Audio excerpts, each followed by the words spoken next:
ಓಂ ಶಾಂತಿ. ಇಂದಿನ ಮುರಳಿಯ ದಿನಾಂಕ 2/6/2025. ಪ್ರಾಪ್ತ ಮುರಳಿ. ಓಂ ಶಾಂತಿ. ಬಾಪ್ತಾದ ಮಧುಬನ. ಮಧುರ ಮಕ್ಕಳೇ, ನೆನಪಿನಲ್ಲಿ ಇರುತ್ತೀರೆಂದರೆ ದೂರದಲ್ಲಿದ್ದರೂ ಜೊತೆಯಲ್ಲಿರುತ್ತೀರಿ.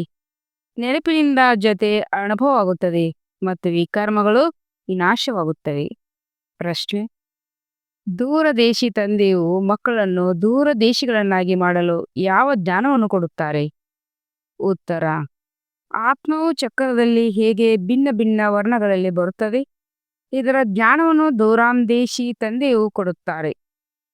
ನಿಮಗೆ ತಿಳಿದಿದೆ, ನಾವೀಗ ಬ್ರಾಹ್ಮಣ ವರ್ಣದವರಾಗಿದ್ದೇವೆ. ಇದಕ್ಕೆ ಮೊದಲು ಜ್ಞಾನವಿಲ್ಲದಿದ್ದಾಗ ಶೂದ್ರ ವರ್ಣರಾಗಿದ್ದೆವು. ಅದಕ್ಕೆ ಮೊದಲು ವೈಶ್ಯ ವರ್ಣದವರಾಗಿದ್ದೆವು. ದೂರದೇಶದಲ್ಲಿರುವ ತಂದೆಯು ಈ ದೂರಾಂದೇಶಿಗಳಾಗುವ ಪೂರ್ಣ ಜ್ಞಾನವನ್ನು ಮಕ್ಕಳಿಗೆ ಕೊಡುತ್ತಾರೆ. ಗೀತೆ: ಯಾರು ತಂದೆಯ ಜೊತೆ ಇರುತ್ತಾರೆಯೋ ಅವರಿಗೆ ಜ್ಞಾನದ ಸುರಿಮಳೆ. ಯಾರು ತಂದೆಯ ಜೊತೆ ಇರುತ್ತಾರೆಯೋ ಅವರಿಗೆ ಜ್ಞಾನದ ಸುರಿಮಳೆ. ಓಂ ಶಾಂತಿ. ಯಾರು ಜ್ಞಾನಸಾಗರ ಜೊತೆ ಇದ್ದಾರೆಯೋ ಅವರಿಗೆ ಜ್ಞಾನದ ಮಳೆಯಾಗಿದೆ. ನೀವು ತಂದೆಯ ಜೊತೆಯಲ್ಲಿದ್ದೀರಲ್ಲವೇ? ಭಲೆ ವಿದೇಶದಲ್ಲಿರಬಹುದು ಅಥವಾ ಎಲ್ಲೇ ಇರಬಹುದು, ಬುದ್ಧಿಯಿಂದ ತಂದೆಯ ಜೊತೆಯಲ್ಲಿದ್ದೀರಿ. ನೆನಪು ಮಾಡುತ್ತಿರಲ್ಲವೇ? ಯಾರೆಲ್ಲ ಮಕ್ಕಳು ನೆನಪಿನಲ್ಲಿರುವರೋ ಅವರು ಸದಾ ಜೊತೆಯಲ್ಲಿರುತ್ತಾರೆ. ನೆನಪಿನಲ್ಲಿರುವುದರಿಂದ ಜೊತೆಯೂ ಇರುತ್ತಾರೆ ಮತ್ತು ವಿಕರ್ಮಗಳು ವಿನಾಶವಾಗುತ್ತವೆ. ನಂತರ ವಿಕರ್ಮಜಿತ್ ಸಂವತ್ಸರ ಆರಂಭವಾಗುತ್ತದೆ. ಮತ್ತೆ ರಾವಣ ರಾಜ್ಯವು ಆರಂಭವಾದಾಗ ರಾಜಾ ವಿಕ್ರಮ್ ಸಂವತ್ಸರ ಎಂದು ಹೇಳುತ್ತಾರೆ. ಅದು ವಿಕರ್ಮಜಿತ್ ಸಂವತ್ಸರ, ಇದು ವಿಕ್ರಮ ಸಂವತ್ಸರ. ನೀವೀಗ ವಿಕರ್ಮಜೀತರಾಗುತ್ತಿದ್ದೀರಿ, ನಂತರ ನೀವೇ ವಿಕರ್ಮಗಳಾಗುತ್ತೀರಿ. ಈ ಸಮಯದಲ್ಲಿ ಎಲ್ಲರೂ ಅತೀ ವಿಕರ್ಮಿಗಳಾಗಿದ್ದಾರೆ. ಯಾರಿಗೂ ತಮ್ಮ ಧರ್ಮದ ಬಗ್ಗೆ ತಿಳಿದಿಲ್ಲ ಎಂದು ತಂದೆಯು ಒಂದು ಚಿಕ್ಕದಾದ ಪ್ರಶ್ನೆಯನ್ನು ಕೇಳುತ್ತಾರೆ. ಸತ್ಯುಗದಲ್ಲಿ ನಾವು ಆದಿಸನಾತನ ದೇವಿ ದೇವತಾ ಧರ್ಮದವರೆಂದು ನಿಮಗೆ ತಿಳಿದಿದೆ. ನಾವು ಕ್ರಿಶ್ಚಿಯನ್ ಧರ್ಮದವರೆಂದು ತಿಳಿಯುತ್ತಾರೆ. ಇದು ವಿಚಾರ ಮಾಡುವ ಮಾತಲ್ಲವೇ? ನಾವು ಇಂತಹ ಧರ್ಮವೆಂದು ತಿಳಿದುಕೊಳ್ಳಲು ಅಲ್ಲಿ ಮತ್ಯಾವುದೇ ಧರ್ಮ ಇರುವುದಿಲ್ಲ. ಇಲ್ಲಿ ಬಹಳಷ್ಟು ಧರ್ಮಗಳಿವೆ. ಆದ್ದರಿಂದ ಪರಿಚಯಕ್ಕಾಗಿ ಬೇರೆ ಬೇರೆ ಹೆಸರುಗಳನ್ನು ಇಟ್ಟಿದ್ದಾರೆ. ಅಲ್ಲಿರುವುದೇ ಒಂದೇ ಧರ್ಮ. ಆದ್ದರಿಂದ ನಾವು ಇಂಥ ಧರ್ಮದವರೆಂದು ಹೇಳುವ ಅವಶ್ಯಕತೆ ಇಲ್ಲ. ಯಾವ ಯಾವ ಧರ್ಮವಿರುತ್ತದೆ ಎಂಬುದು ಅವರಿಗೆ ತಿಳಿದಿರುವುದೇ ಇಲ್ಲ. ಅವರದೇ ರಾಜ್ಯವಿರುತ್ತದೆ. ನಾವು ಆದಿ ಸನಾತನ ದೇವಿ ದೇವತಾ ಧರ್ಮದವರು ಆಗಿದ್ದೇವೆಂದು ನಿಮಗೀಗ ತಿಳಿದಿದೆ. ದೇವಿ ದೇವತೆಗಳೆಂದು ಮತ್ಯಾರಿಗೂ ಹೇಳಲು ಸಾಧ್ಯವಿಲ್ಲ. ಪತಿತರಾಗುವ ಕಾರಣ ತಮ್ಮನ್ನು ದೇವತೆಗಳೆಂದು ಹೇಳಿಕೊಳ್ಳಲು ಸಾಧ್ಯವಿಲ್ಲ. ಪವಿತ್ರರಿಗೆ ದೇವತೆಗಳೆಂದು ಹೇಳಲಾಗುವುದು. ಇಲ್ಲಿ ಇಂಥ ಯಾವುದೇ ಮಾತಿರುವುದಿಲ್ಲ. ಯಾರೊಂದಿಗೆ ಹೋಲಿಕೆ ಮಾಡಲು ಸಾಧ್ಯವಿಲ್ಲ. ನೀವೀಗ ಸಂಗಮಯುಗದಲ್ಲಿದ್ದೀರಿ. ನಿಮಗೀಗ ತಿಳಿದಿದೆ, ಆದಿ ಸನಾತನ ದೇವಿ ದೇವತಾ ಧರ್ಮವು ಪುನಃ ಸ್ಥಾಪನೆಯಾಗುತ್ತಿದೆ. ಸತ್ಯಯುಗದಲ್ಲಿ ಧರ್ಮದ ಮಾತೇ ಇರುವುದಿಲ್ಲ. ಅಲ್ಲಿ ಒಂದೇ ಧರ್ಮ ಇರುತ್ತದೆ. ಇದನ್ನು ಮಕ್ಕಳಿಗೆ ತಿಳಿಸಿದ್ದಾರೆ. ಮಹಾಪ್ರಳಯವಾಗುತ್ತದೆ, ಅರ್ಥಾತ್ ಏನು ಉಳಿಯೋದಿಲ್ಲವೆಂದು ಮನುಷ್ಯರು ಹೇಳುವ ಮಾತು ತಪ್ಪಾಗಿದೆ. ಯಾವುದು ಸರಿ ಎಂಬುದನ್ನು ತಂದೆಯೇ ತಿಳಿಸುತ್ತಾರೆ. ಶಾಸ್ತ್ರಗಳಲ್ಲಂತೂ ಜಲಮಯವಾಯಿತೆಂದು ತೋರಿಸುತ್ತಾರೆ. ತಂದೆಯು ತಿಳಿಸುತ್ತಾರೆ, ಭಾರತವನ್ನು ಬಿಟ್ಟು ಉಳಿದೆಲ್ಲವೂ ಜಲಮಯವಾಗುತ್ತದೆ. ಒಂದು ಭಾರತದಲ್ಲಿ ನೋಡಿ ಎಷ್ಟೊಂದು ಹಳ್ಳಿಗಳಿವೆ. ಮೊದಲು ಕಾಡಾಗಿರುತ್ತದೆ, ಮತ್ತೆ ಅದರಿಂದ ವೃದ್ಧಿ ಹೊಂದುತ್ತಾ ಹೋಗುತ್ತದೆ. ಅಲ್ಲಂತೂ ಕೇವಲ ನೀವು ಆದಿ ಸನಾತನ ದೇವಿ ದೇವತಾ ಧರ್ಮದವರೇ ಇರುತ್ತೀರಿ. ನೀವು ಬ್ರಾಹ್ಮಣರ ಬುದ್ಧಿಯಲ್ಲಿ ತಂದೆಯು ಇದನ್ನು ಧಾರಣೆ ಮಾಡಿಸುತ್ತಿದ್ದಾರೆ. ನಿಮಗೀಗ ತಿಳಿದಿದೆ, ಶ್ರೇಷ್ಠಾತಿ ಶ್ರೇಷ್ಠ ಶಿವತಂದೆ ಯಾರು? ಅವರ ಪೂಜೆಯನ್ನೇಕೆ ಮಾಡಲಾಗುತ್ತದೆ? ಎಕ್ಕದ ಹೂವನ್ನೇ ಏಕೆ ಹಾಕುತ್ತಾರೆ? ಅವರು ನಿರಾಕಾರನಾಗಿದ್ದಾರಲ್ಲವೇ? ನಾಮರೂಪದಿಂದ ಭಿನ್ನವೆಂದು ಹೇಳುತ್ತಾರೆ. ಆದರೆ ನಾಮರೂಪದಿಂದ ಭಿನ್ನವಾದ ವಸ್ತು ಯಾವುದೂ ಇರುವುದಿಲ್ಲ. ನಾಮರೂಪದಿಂದ ಭಿನ್ನವಾದ ವಸ್ತು ಎಂದು ಹೇಳಿದ ಮೇಲೆ ಯಾವುದಕ್ಕೆ ಹೂವನ್ನು ನೀಡುತ್ತಾರೆ? ಮೊಟ್ಟ ಮೊದಲಿಗೆ ಶಿವತಂದೆ ಪೂಜೆಯಾಗುತ್ತದೆ. ಅವರ ಮಂದಿರಗಳನ್ನು ಕಟ್ಟುತ್ತಾರೆ. ಏಕೆಂದರೆ ತಂದೆಯು ಭಾರತ ಮತ್ತು ಇಡೀ ಪ್ರಪಂಚದ ಮಕ್ಕಳ ಸೇವೆ ಮಾಡುತ್ತಾರೆ. ಮಕ್ಕಳ ಸೇವೆಯನ್ನು ಮಾಡಲಾಗುತ್ತದೆ ಅಲ್ಲವೇ? ಈ ಸಮಯದಲ್ಲಿ ನೀವು ತಮ್ಮನ್ನು ದೇವಿ ದೇವತಾ ಧರ್ಮದವರೆಂದು ಕರೆಸಿಕೊಳ್ಳಲು ಸಾಧ್ಯವಿಲ್ಲ. ನಾವು ದೇವಿ ದೇವತೆಗಳಾಗಿದ್ದೇವೆ, ಈಗ ಪುನಃ ಆಗುತ್ತಿದ್ದೇವೆಂದು ತಿಳಿದಿರಲೇ ಇಲ್ಲ. ಈಗ ತಂದೆಯು ತಿಳಿಸುತ್ತಿದ್ದಾರೆ ಎಂದ ಮೇಲೆ ಈ ಜ್ಞಾನವನ್ನು ತಂದೆಯುನ ಮತ್ಯಾರು ಕೊಡಲು ಸಾಧ್ಯವಿಲ್ಲ. ಅವರಿಗೆ ಜ್ಞಾನಸಾಗರ ಜ್ಞಾನಪೂರ್ಣನೆಂದು ಹೇಳಲಾಗುತ್ತದೆ ಎಂಬುದನ್ನು ತಿಳಿಸಿಕೊಡಬೇಕು. ಗಾಯನವಿದೆ. ರಚಯಿತ ಮತ್ತು ರಚನೆಯನ್ನು ಋಷಿ ಮುನಿ ಮೊದಲಾದವರು ಸಹ ತಿಳಿದುಕೊಂಡಿಲ್ಲ. ನೇತಿ ನೇತಿ ಎಂದು ಹೇಳಿ ಹೋಗುತ್ತಾರೆ. ಹೇಗೆ ಚಿಕ್ಕ ಮಕ್ಕಳಿಗೆ ಜ್ಞಾನವಿರುತ್ತದೆ, ದೊಡ್ಡದಾಗುತ್ತಾ ಹೋದಂತೆ ಬುದ್ಧಿಯು ಬೆಳವಣಿಗೆ ಆಗುತ್ತಾ ಹೋಗುತ್ತದೆ. ವಿದೇಶದವೆಲ್ಲಿದೆ, ಅದೆಲ್ಲಿದೆ, ಇದೆಲ್ಲಿದೆ ಎಂಬುದು ಬುದ್ಧಿಯಲ್ಲಿ ಬರುತ್ತಾ ಹೋಗುವುದು. ಹಾಗೆಯೇ ನೀವು ಮಕ್ಕಳು ಸಹ ಮೊದಲು ಬೇಹದ್ದಿನ ಜ್ಞಾನವನ್ನು ತಿಳಿದುಕೊಂಡಿರಲಿಲ್ಲ. ಇವರು ಬ್ರಹ್ಮಾರು ಹೇಳುತ್ತಾರೆ, ಭಲೆ ನಾನು ಶಾಸ್ತ್ರ ಮೊದಲಾದವುಗಳನ್ನು ಓದುತ್ತಿದ್ದೇನು, ಆದರೆ ಏನೂ ಅರ್ಥವಾಗುತ್ತಿರಲಿಲ್ಲ. ಮನುಷ್ಯರೇ ಈ ನಾಟಕದಲ್ಲಿ ಪಾತ್ರಧಾರಿಗಳಲ್ಲವೇ? ಇಡೀ ಆಟವೇ 2 ಮಾತುಗಳ ಮೇಲೆ ಮಾಡಲ್ಪಟ್ಟಿದೆ. ಭಾರತದ ಸೋಲು ಮತ್ತು ಗೆಲುವು. ಭಾರತದಲ್ಲಿ ಸತ್ಯಯುಗದ ಆದಿಯ ಸಮಯದಲ್ಲಿ ಪವಿತ್ರ ಧರ್ಮವಿತ್ತು. ಈ ಸಮಯದಲ್ಲಿ ಅಪವಿತ್ರ ಧರ್ಮವಾಗಿದೆ. ಅಪವಿತ್ರತೆಯ ಕಾರಣ ತಮ್ಮನ್ನು ದೇವತೆಗಳೆಂದು ಕರೆಸಿಕೊಳ್ಳುವುದಿಲ್ಲ. ಆದರೂ ಶ್ರೀ ಶ್ರೀ ಎಂದು ಹೆಸರಿಟ್ಟುಕೊಳ್ಳುತ್ತಾರೆ. ಆದರೆ ಶ್ರೀ ಎಂದರೆ ಶ್ರೇಷ್ಠ, ಪವಿತ್ರ, ದೇವತೆಗಳಿಗೆ ಶ್ರೇಷ್ಠ ಎಂದು ಹೇಳಲಾಗುತ್ತದೆ. ಶ್ರೀ ಮದ್ಭಗವತ್ ಎಂದು ಹೇಳುತ್ತಾಳವೆ. ಅಂದ ಮೇಲೆ ಈಗ ಈ ಶ್ರೀ ಯಾರಾದರೂ ತಂದೆ ಸಮ್ಮುಖದಲ್ಲಿ ಕೇಳಿ ಶ್ರೇಷ್ಠರಾಗುವರೇ ಅಥವಾ ತಮ್ಮನ್ನು ಶ್ರೀ ಶ್ರೀ ಎಂದು ಕರೆಸಿಕೊಳ್ಳುವರೇ? ತಂದೆಯ ಕರ್ತವ್ಯದನುಸಾರ ಯಾವ ಹೆಸರು ಬಂದಿದೆ ಅದನ್ನು ತಮ್ಮ ಮೇಲೆ ಇಟ್ಟುಕೊಳ್ಳುತ್ತಾರೆ. ಇವೆಲ್ಲವೂ ಚಿಕ್ಕ ಪುಟ್ಟ ಮಾತುಗಳಾಗಿವೆ. ಆದರೂ ತಂದೆಯು ತಿಳಿಸುತ್ತಾರೆ, ಮಕ್ಕಳೇ, ಒಬ್ಬ ತಂದೆಯ ನೆನಪು ಮಾಡುತ್ತಾ ಇರಿ. ಇದೇ ವಶೀಕರಣ ಮಂತ್ರವಾಗಿದೆ. ನೀವು ರಾವಣ ಮೇಲೆ ಜಯಗಳಿಸಿ ಜಗಜ್ಜೀತರಾಗುತ್ತೀರಿ. ಪದೇ ಪದೇ ನಿಮ್ಮನ್ನು ನೀವು ಆತ್ಮ ಎಂದು ತಿಳಿಯಿರಿ. ಈ ಶರೀರವಂತೂ ಇಲ್ಲಿ ಪಂಚತತ್ವಗಳಿಂದ ಆಗಿದೆ, ಮತ್ತೆ ಪಂಚತತ್ವಗಳಲ್ಲಿಯೇ ಲೀನವಾಗುತ್ತದೆ, ಮತ್ತೆ ತಯಾರಾಗುತ್ತದೆ. ಆದರೆ ಆತ್ಮ ಅವಿನಾಶಿಯಾಗಿದೆ. ಅವಿನಾಶಿ ಆತ್ಮಗಳಿಗೆ ಈಗ ಅವಿನಾಶಿ ತಂದೆಯು ಸಂಗಮದಲ್ಲಿ ಓದಿಸುತ್ತಾರೆ. ಬಲೆ ಎಷ್ಟಾದರೂ ವಿಘ್ನಗಳು ಬರಲಿ, ಮಾಯೆಯ ಬಿರುಗಳು ಬರಲಿ, ನೀವು ತಂದೆಯ ನೆನಪಿನಲ್ಲಿರಿ. ನಿಮಗೆ ತಿಳಿದಿದೆ, ನಾವೇ ಸತೋಪ್ರಧಾನರಾಗಿದ್ದೆವು, ಈಗ ತಮೋಪ್ರಧಾನರಾಗಿದ್ದೇವೆ. ನಿಮ್ಮಲ್ಲಿಯೂ ನಂಬರವಾರು ತಿಳಿದುಕೊಂಡಿದ್ದೀರಿ. ನೀವೇ ಮೊಟ್ಟ ಮೊದಲು ಭಕ್ತಿ ಮಾಡಿದ್ದೀರಿ. ಅವಶ್ಯವಾಗಿ ಯಾರು ಮೊಟ್ಟ ಮೊದಲು ಭಕ್ತಿ ಮಾಡಿರುವರೋ ಅವರೇ ಶಿವನ ಮಂದಿರವನ್ನು ಕಟ್ಟಿಸಿದರು. ಏಕೆಂದರೆ ಅವರೇ ಧನವಂತರಾಗಿದ್ದಾರಲ್ಲವೇ? ದೊಡ್ಡ ರಾಜ್ಯರನ್ನು ನೋಡಿ ಅನ್ಯ ರಾಜರು ಮತ್ತು ಪ್ರಜೆಗಳು ಮಾಡುತ್ತಾರೆ. ಇವೆಲ್ಲವೂ ವಿಸ್ತಾರವಾದ ಮಾತುಗಳಾಗಿವೆ. ಒಂದು ಸೆಕೆಂಡ್ನಲ್ಲಿ ಜೀವನ್ಮುಕ್ತಿ ಎಂದು ಹೇಳಲಾಗುತ್ತದೆ. ಆದರೆ ತಿಳಿಸಿಕೊಡುವುದರಲ್ಲಿ ಎಷ್ಟೊಂದು ವರ್ಷಗಳಿವೆ. ವರ್ಷಗಳವರೆಗೆ ತಿಳಿಸಿಕೊಡುತ್ತಾರೆ. ಜ್ಞಾನವೂ ಸಹಜವಾಗಿದೆ. ಎಷ್ಟು ನೆನಪಿನ ಯಾತ್ರೆಯಲ್ಲಿ ಸಮಯ ಹಿಡಿಸುತ್ತದೆಯೋ ಅಷ್ಟು ಜ್ಞಾನದಲ್ಲಿ ಸಮಯ ಹಿಡಿಸೋದಿಲ್ಲ. ಬಾಬಾ ಬಂದು ಪತಿತರನ್ನು ಪಾವನ ಮಾಡಿ ಎಂದು ಕರೆಯುತ್ತಾರೆ. ನಮ್ಮನ್ನು ವಿಶ್ವದ ಮಾಲೀಕರನ್ನಾಗಿ ಮಾಡಿ ಎಂದು ಕೇಳುವುದಿಲ್ಲ. ಪತಿತರಿಂದ ಪಾವನರನ್ನಾಗಿ ಮಾಡಿ ಎಂದು ಎಲ್ಲರೂ ಹೇಳುತ್ತಾರೆ. ಸತ್ಯಯುಗಕ್ಕೆ ಪಾವನ ಪ್ರಪಂಚವೆಂದು ಕರೆಯಲಾಗುತ್ತದೆ. ಇದಕ್ಕೆ ಪತಿತ ಪ್ರಪಂಚವೆಂದು ಹೇಳುತ್ತಾರೆ. ಪತಿತ ಪ್ರಪಂಚವೆಂದು ಹೇಳುತ್ತಿದ್ದರೂ ತಮ್ಮನ್ನು ಪತಿತರೆಂದು ತಿಳಿದುಕೊಳ್ಳುವುದಿಲ್ಲ. ನೀವು ಯಾರ ಕೈಯಿಂದಲೂ ತಿನ್ನುವುದಿಲ್ಲ, ಅದಕ್ಕೆ ನಾವೇನು ಅಸ್ಪೃಶ್ಯರೇ ಎಂದು ಹೇಳುತ್ತಾರೆ. ಆದರೆ ಅರೇ, ನೀವೇ ಹೇಳುತ್ತಿಲ್ಲವೇ, ಎಲ್ಲರೂ ಪತಿತರಾಗಿದ್ದಾರೆ, ನಾವು ಪತಿತರು, ಈ ದೇವತೆಗಳು ಪಾವನರೆಂದು ನೀವು ಹೇಳುತ್ತೀರಿ. ಅಂದಾಗ ಪತಿತರಿಗೆ ಏನು ಹೇಳುತ್ತಾರೆ? ಅಮೃತವನ್ನು ಬಿಟ್ಟು ವಿಷವನ್ನೇಕೆ ಕುಡಿಯಿರಿ ಎಂದು ಗಾಯನವಿದೆಯಲ್ಲವೇ? ವಿಷವಂತೂ ಕೆಟ್ಟದ್ದಲ್ಲವೇ? ಈ ವಿಷವು ನಿಮಗೆ ಆದಿ ಮಧ್ಯ ಹಂತದಲ್ಲಿ ದುಃಖವನ್ನೇ ಕೊಡುತ್ತದೆ. ಆದರೆ ಇದನ್ನು ಯಾರು ವಿಷವೆಂದು ತಿಳಿದುಕೊಳ್ಳುವುದಿಲ್ಲ. ಹೇಗೆ ಮದ್ಯಪಾನದ ಚಟವಿರುವವರು ಅದನ್ನು ಬಿಟ್ಟಿರಲು ಸಾಧ್ಯವಿಲ್ಲ. ಯುದ್ಧದ ಸಮಯದಲ್ಲಿ ಅವರಿಗೆ ಸರಾಯಿನ ಕುಡಿಸಿ ನಶೆ ಏರಿಸಿ ಯುದ್ಧಕ್ಕೆ ಕಳುಹಿಸುತ್ತಾರೆ.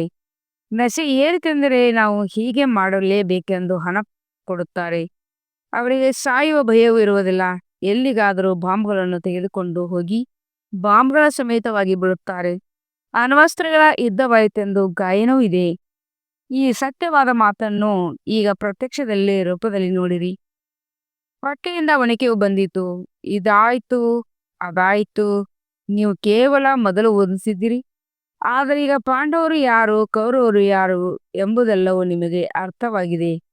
ಸ್ವರ್ಗವಾಸಿಗಳಾಗಲು ಪಾಂಡವರು ಜೀವಿಸಿದ್ದರಂತೆ ದೇಹಾಭಿಮಾನದಿಂದ ಕರಗುವ ಪುರುಷಾರ್ಥ ಮಾಡಿದರು.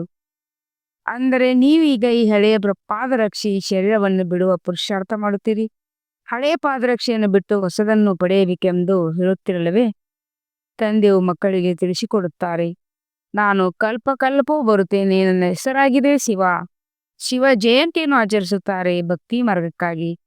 ಎಷ್ಟೊಂದು ಮಂದಿರಗಳನ್ನು ಕಟ್ಟಿಸುತ್ತಾರೆ. ಬಹಳಷ್ಟು ಹೆಸರುಗಳನ್ನು ಇಟ್ಟಿದ್ದಾರೆ. ದೇವಿಯರಿಗೂ ಸಹ ಹೀಗೆ ಬಹಳ ಹೆಸರನ್ನಿಟ್ಟಿದ್ದಾರೆ. ಈ ಸಮಯದಲ್ಲಿ ನಿಮ್ಮ ಪೂಜೆ ನಡೆಯುತ್ತದೆ. ಇದನ್ನು ನೀವು ಮಕ್ಕಳೇ ತಿಳಿದುಕೊಂಡಿದ್ದೀರಿ. ಯಾರ ಪೂಜೆಯನ್ನು ನಾವು ಮಾಡುತ್ತಿದ್ದೇವೋ ಅವರಿಗೆ ನಮಗೆ ಓದಿಸುತ್ತಿದ್ದಾರೆ. ನಾವು ಯಾವ ಲಕ್ಷ್ಮೀನಾರಾಯಣರ ಪೂಜಾರಿಗಳಾಗಿದ್ದೀವೆಯೋ ಅವರಂತೆ ನಾವೀಗ ಆಗುತ್ತಿದ್ದೇವೆ. ಈ ಜ್ಞಾನವು ಬುದ್ಧಿಯಲ್ಲಿದೆ. ಇದನ್ನು ಸ್ಮರಣೆ ಮಾಡುತ್ತಾ ಇರಿ. ಮತ್ತೆ ಅನ್ಯರಿಗೂ ತಿಳಿಸಿ. ಅನೇಕ ಮಕ್ಕಳು ಇದನ್ನು ಧಾರಣೆ ಮಾಡುವುದೇ ಇಲ್ಲ. ತಂದೆಯೇ ತಿಳಿಸುತ್ತಾರೆ, ನಿಮಗೆ ಹೆಚ್ಚಿನದಾಗಿ ಧಾರಣೆ ಮಾಡಲಿಲ್ಲವೆಂದರೂ ಪರವಾಗಿಲ್ಲ, ನೆನಪು ಮಾಡುತ್ತಾ ಇರಿ. ಯಾರಿಗೆ ಮುರಳಿಯನ್ನು ಹೇಳಲು ಬರುವುದಿಲ್ಲವೋ ಅವರು ಇಲ್ಲಿ ಕುಳಿತು ಸ್ಮರಣೆ ಮಾಡಿ. ಇಲ್ಲಿ ಯಾವುದೇ ಜಂಜಾಟವಿಲ್ಲ. ಮನೆಯಲ್ಲಿ ಮಕ್ಕಳು ಮರಿಗಳ ವಾತಾವರಣ ನೋಡಿ ಆ ನಶೆಯು ಮಾಯವಾಗಿ ಬಿಡುತ್ತದೆ. ಇಲ್ಲಿ ಚಿತ್ರಗಳನ್ನು ಇಟ್ಟಿದ್ದೇವೆ. ಇದರಿಂದ ಅನ್ಯರಿಗೆ ತಿಳಿಸೋದು ಬಹಳ ಸಹಜವಾಗುತ್ತದೆ. ಅವರಂತೂ ಗೀತೆ ಇತ್ಯಾದಿಗಳನ್ನು ಸಂಪೂರ್ಣವಾಗಿ ಕಂಠಪಾಠ ಮಾಡಿಬಿಡುತ್ತಾರೆ. ಶಿಖರಿಗೂ ಸಹ ತಮ್ಮ ಗ್ರಂಥವು ಕಂಠಪಾಠವಾಗಿರುತ್ತದೆ ಅಲ್ಲವೇ? ಅಂದಾಗ ಇಲ್ಲಿ ನೀವೇನು ಕಂಠಪಾಠ ಮಾಡಬೇಕು? ಬಾಬಾ, ಇದು ಹೊಸ ಮಾತಾಗಿದೆ ಎಂದು ತಂದೆಗೆ ನೀವು ಹೇಳುತ್ತೀರಿ. ಇದೊಂದೇ ಸಮಯದಲ್ಲಿ ನೀವು ಆತ್ಮನೆಂದು ತಿಳಿದು ಒಬ್ಬ ತಂದೆಯನ್ನು ನೆನಪು ಮಾಡಬೇಕಾಗಿದೆ. 5,000 ವರ್ಷಗಳ ಮೊದಲೂ ಸಹ ಕಲಿಸಿಬಿಟ್ಟೇನು. ಇದನ್ನು ತಿಳಿಸಿಕೊಡಲು ಮತ್ಯಾರಿಂದಲೂ ಶಕ್ತಿ ಇಲ್ಲ. ಜ್ಞಾನಸಾಗರನು ಒಬ್ಬ ತಂದೆಯಾಗಿದ್ದಾರೆ. ಮತ್ಯಾರೂ ಆಗಲು ಸಾಧ್ಯವಿಲ್ಲ. ಜ್ಞಾನಸಾಗರ ತಂದೆ ನಿಮಗೆ ತಿಳಿಸುತ್ತಾರೆ. ಇತ್ತೀಚೆಗಂತೂ ನಾವು ಅವತಾರವನ್ನು ತೆಗೆದುಕೊಂಡಿದ್ದೇವೆ ಎಂದು ಹೇಳುವರು ಅನೇಕರಿದ್ದಾರೆ. ಆದ್ದರಿಂದ ಸತ್ಯದ ಸ್ಥಾಪನೆಯಲ್ಲಿ ಬಹಳಷ್ಟು ವಿಘ್ನಗಳು ಬರುತ್ತವೆ. ಇದಕ್ಕಾಗಿ ಗಾಯನವಿದೆ.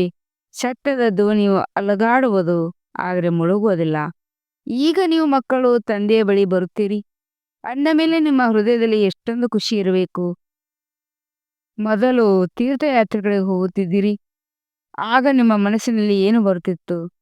ಈಗ ಗೃಹಸ್ಥವನ್ನು ಬಿಟ್ಟು ಇಲ್ಲಿ ಬರುತ್ತೀರೆಂದರೆ ಯಾವ ವಿಚಾರಗಳು ಬರ್ತವೆ?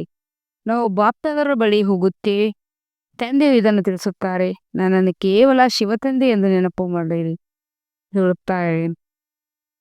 ನಾನು ಯಾರಲ್ಲಿ ಪ್ರವೇಶ ಮಾಡಿದ್ದೇನೆಯೋ ಅವರು ಬ್ರಾಹ್ಮಣರಾಗಿದ್ದಾರೆ. ವಂಶಾವಳಿಗಳು ಇರುತ್ತಾರಲ್ಲವೇ? ಮೊಟ್ಟ ಮೊದಲು ವಂಶಾವಳಿ ಬ್ರಾಹ್ಮಣರಾಗಿದ್ದಾರೆ. ನಂತರ ದೇವತೆಗಳ ವಂಶಾವಳಿಗಳಾದರು. ಈಗ ದೂರದೇಶಿ ತಂದೆಯ ದೂರಾಂದೇಶಿಗಳನ್ನಾಗಿ ಮಾಡುತ್ತಾರೆ. ಆತ್ಮವು ಹೇಗೆ ಚಕ್ರದಲ್ಲಿ ಭಿನ್ನ ಭಿನ್ನ ಧರ್ಮದಲ್ಲಿ ಬಂದಿದೆ ಎಂಬ ಜ್ಞಾನವನ್ನು ದೂರದೇಶಿ ತಂದೆಯು ಕೊಡುತ್ತಾರೆ. ನೀವು ವಿಚಾರ ಮಾಡುತ್ತೀರಿ, ಈಗ ನಾವು ಬ್ರಾಹ್ಮಣ ವರ್ಣದವರಾಗಿದ್ದೇವೆ.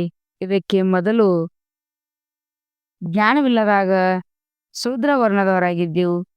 ನಮ್ಮ ತಂದೆಯು ಗ್ರೇಟ್ ಗ್ರಾಂಡ್ ಫಾದರ್ ಆಗಿದ್ದಾರೆ.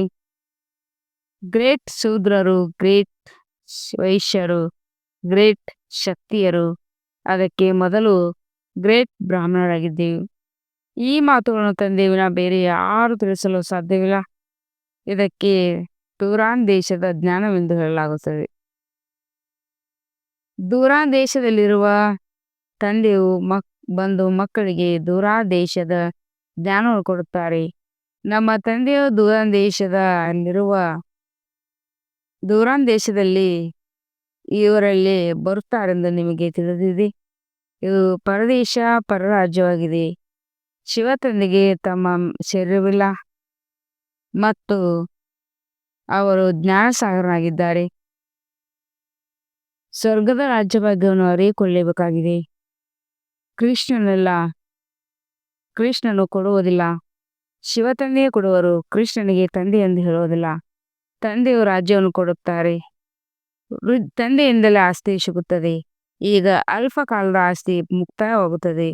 ಸತ್ಯಯುಗದ 21 ಜನ್ಮಗಳ ಆಸ್ತಿಯನ್ನು ಸಂಗಮ ಯುಗದಲ್ಲಿ ತೆಗೆದುಕೊಂಡಿದ್ದೀರೆಂದು ತಿಳಿಯುವುದಿಲ್ಲ. ಇದನ್ನು ಈಗಲೇ ತಿಳಿದುಕೊಂಡಿದ್ದೀರಿ. ನಾವು 21 ಜನ್ಮಗಳ ಆಸ್ತಿಯನ್ನು ಅರ್ಧಕಲ್ಪಕ್ಕಾಗಿ ತಿಳಿದುಕೊಳ್ಳುವೆ. 21 ಪೀಳಿಗೆ ಪೂರ್ಣ ಆಯುಷ್ಯವಾದಾಗ ಶರೀರವು ವೃದ್ಧಾಣವಾಗುವುದು. ಆಗ ಸಂಕಲ್ಪದಲ್ಲಿ ಶರೀರವನ್ನು ಬಿಡುತ್ತೀರಿ. ಹೇಗೆ ಸರ್ಪವು ಹಳೆಯ ಪೊರೆಯನ್ನು ಬಿಟ್ಟು ಹೊಸದನ್ನು ತೆಗೆದುಕೊಳ್ಳುತ್ತದೆ, ಹಾಗೆಯೇ ನಾವು ಸಹ ಪಾತ್ರವನ್ನು ಅಭಿನಯಿಸುತ್ತಾ ಅಭಿನಯಿಸುತ್ತಾ ವಸ್ತ್ರವು ಹಳೆದಾಗಿ ಬಿಟ್ಟಿದೆ. ನೀವು ಸತ್ಯ ಸತ್ಯ ಬ್ರಾಹ್ಮಣರಾಗಿದ್ದೀರಿ, ನಿಮಗೆ ಭ್ರಮರಿ ಎಂದು ಹೇಳಲಾಗುತ್ತದೆ. ನೀವು ಕೀಟಗಳನ್ನು ತಮ್ಮ ಸಮಾನ ಬ್ರಾಹ್ಮಣರನ್ನಾಗಿ ಮಾಡುತ್ತೀರಿ. ನಿಮಗೆ ಹೇಳಲಾಗುತ್ತದೆ, ಕೀಟಗಳ ಸಮಾನರ ಆದವರು ಕರೆತಂದರು ಜ್ಞಾನದ ಹನಿ ಜ್ಞಾನದ ಹನಿ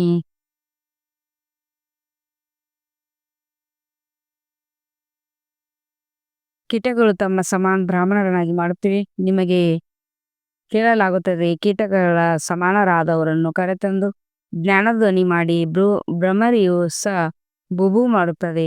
ಆದ್ದರಿಂದ ಕೆಲವೊಂದು ಕೀಟಗಳಿಗೆ ರೆಕ್ಕೆಗಳು ಬಂದು ಬಿಡುತ್ತವೆ, ಇನ್ನೂ ಕೆಲವರು ಸತ್ತು ಹೋಗಿವೆ.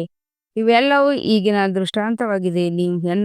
ನೀವು ಮುದ್ದು ಮಕ್ಕಳಾಗಿದ್ದೀರಿ, ಮಕ್ಕಳಿಗೆ ಕಲ್ಯಾಣವೆಂದು ಹೇಳಲಾಗುತ್ತದೆ. ತಂದೆಯು ತಿಳಿಸುತ್ತಾರೆ, ಕಣ್ಮಣಿಗಳೇ, ನಿಮ್ಮನ್ನು ನನ್ನವರನ್ನಾಗಿ ಮಾಡಿಕೊಂಡಿದ್ದೇನೆ